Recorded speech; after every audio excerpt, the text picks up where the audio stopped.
We have an update regarding the marijuana rescheduling and the upcoming hemp THC ban from the Congressional Research Service, CRS. Now, I'll be upfront with you. There's kind of a whole lot of nothing in here. In fact, there's a lot of like wording changes in the report from previous years that just, I feel like, muddy the water even more and just make things like even more kind of like, come on, like, come on. Like, it's frustrating at this point. And let's read this and maybe you'll be just as frustrated, but it's just, yeah, it always blows my mind just the weirdness that there is against marijuana, because this is one of the least dangerous substances that you can put in your body, that you can smoke, and it's not even comparable with quite literally anything. We've gone over the statistics compared to namely alcohol many times.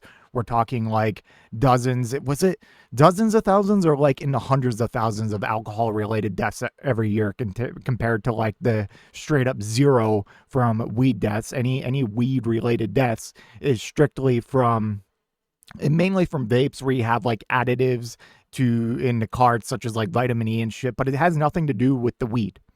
All right, nothing at all. You can't overdose on weed. It's impossible.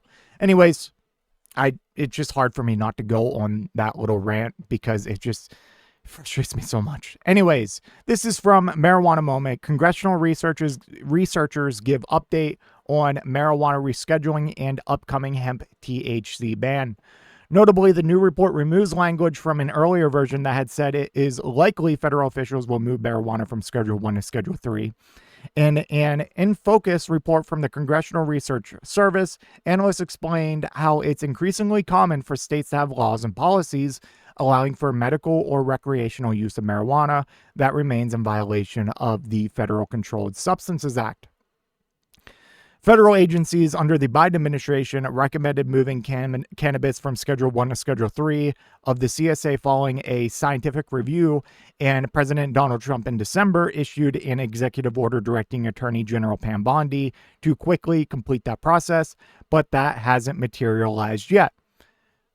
Shocker, shocker. So this rescheduling process, don't get it twisted. It started as under Biden, and under Trump, it seemed like at least there was like maybe he was going to accelerate it, but he signed yet again another useless kind of just like a save face, or like try to make people think that he's actually trying to do something here when it's nothing. It signed another useless executive order. I liken this executive order to the executive order he signed on his first day of office. That was executive order to lower grocery prices. It's like, how'd that work out? How'd that materialize?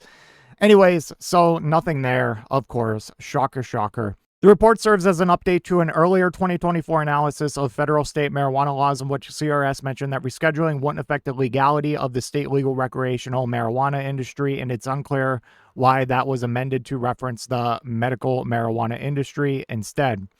Now, like, obviously that doesn't affect like a state by state level, but I think it does push the conversation and the overall direction of weed legalization in the right direction. I think it would help the argument for more states to fall in line.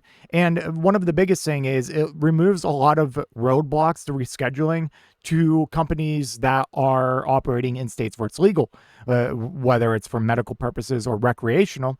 Because even though like it's legal in the state, these places generally can't do like any business with banks. They have to operate in cash. It's really stupid. It's dumb. And rescheduling would change that, and it would also open up for more research and things of that nature. So rescheduling overall, it not even close to solving the problem, but it is, in my opinion, a major step in the right direction. Also, in its 2024 update, CRS said that Congress could take several routes to address the marijuana policy conflict, including by taking no action, in which case it appears likely the Drug Enforcement Administration, or DEA, will move marijuana from Schedule 1 to Schedule 3. The latest version still leaves open the possibility that Congress take no action, but it now avoids commenting on the likelihood that DEA completes the rescheduling process. Instead, the report says DOJ may move marijuana from Schedule 1 to Schedule 3 in response to congressional inaction. That's weird. So just wording things a little bit weirdly. Both versions state that Congress could also enact marijuana legislation before or after DEA acts on rescheduling. The updated report, however, includes additional language noting that concerns about the United States' compliance with international treaty obligations in regard to marijuana control may remain. Man, what the fuck does international treaty obligations have to do with domestic marijuana control? Okay? Like, come on. Come on. Unless you're talking about making sure people aren't taking it on like international flights or whatever, this just seems ridiculous. Other changes in the report include basic statistic updates on the number of states that have enacted legalization and usage rates, with CRS acknowledging that underage marijuana use hit a low of 6% in 2023 and 2024, down from 7.9% in 2011, prior to the implementation of the first adult use cannabis laws. It's crazy that over the past few years, cannabis, marijuana has become much more accessible, even in legal states, due to the 2018 Farm Bill loophole, which is what's being closed here come, October of this year, unless Congress takes action. It's crazy that the rates for child use, minor use of marijuana is continuing to decline. So it really makes the argument saying that we need to protect the kids. We need to protect the kids. It kind of makes that argument fall flat, don't you think? I mean, that argument on its basis for like 98% of issues that people use, like, oh, we got to protect the kids. It's just ridiculous anyways. And they don't give a shit about the kids. Okay. They're just using the kids as an excuse to propose stupid legislation that takes away your liberties. The report also adds new language referencing the enactment of the Halt Fentanyl Act, which contained provisions meant to streamline Schedule I controlled substance research, including marijuana research. Thus far, the federal response to states legalizing marijuana largely has been to allow states to implement their own laws. DEA has nonetheless reaffirmed that marijuana growth, possession, and trafficking remains crimes under federal law, irrespective of states' marijuana laws. It said federal law enforcement has generally focused its efforts on criminal networks involved in the illicit marijuana trade. You know how you can get rid of the illicit marijuana trade? Legalize marijuana. All right. And if you're not going to legalize marijuana, who gives a shit about the illicit marijuana trade? What are we doing? What are we doing? Just talk about an absolute waste of resources. Jesus Christ. Congress could also enact marijuana legislation before or after DOJ acts on rescheduling. Such legislation might take the form of more or less stringent marijuana control, ranging from requiring federal law enforcement to dismantle state medical and recreational marijuana programs. That would be crazy. To limit federal marijuana regulation through means such as appropriations provisions, to rescheduling or decontrolling marijuana under the CSA.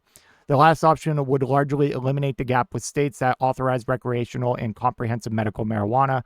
However, concerns about the United States' compliance with international treaty obligations in regard to marijuana control may remain. As Congress considers these questions, states may continue to act on marijuana legalization. The report concludes by pointing out that no state has reversed its legalization of either medical or recreational marijuana at this time. Yeah, I wonder why. It's almost like it's a huge moneymaker, improves, dare I say, improves public health, because not only does marijuana have so many medical uses, it's not even funny. It's like we discover a new one every day. And two, alcohol is one of the biggest dangers to public health out there. And you know what happens in areas and states where marijuana becomes legalized and people have actual access to weed? Turns out people start to drink less. And if you know anything about marijuana, someone who is, consuming marijuana to alcohol, it's a night and day difference in everything. Marijuana isn't known to make you aggressive or anything like that. It isn't known to cause long-term, actual, detrimental health issues because it's not a poison. Alcohol is a literal poison. It kills hundreds of thousands of people every year. Marijuana kills no one. Literally no one. Anyways, that's all I have for this one. Let me know what you think in the comment section down below, and I will see you in the next one. If you made it to this point in the video, I just want to give a special thank you. If you enjoyed it, please hit that like button down below, and if you really enjoyed it, maybe consider hitting that subscribe button while you're down there. I want to hear your thoughts in the comment section. I will try to reply to any and all comments that I can. Until next time, watch that video on screen.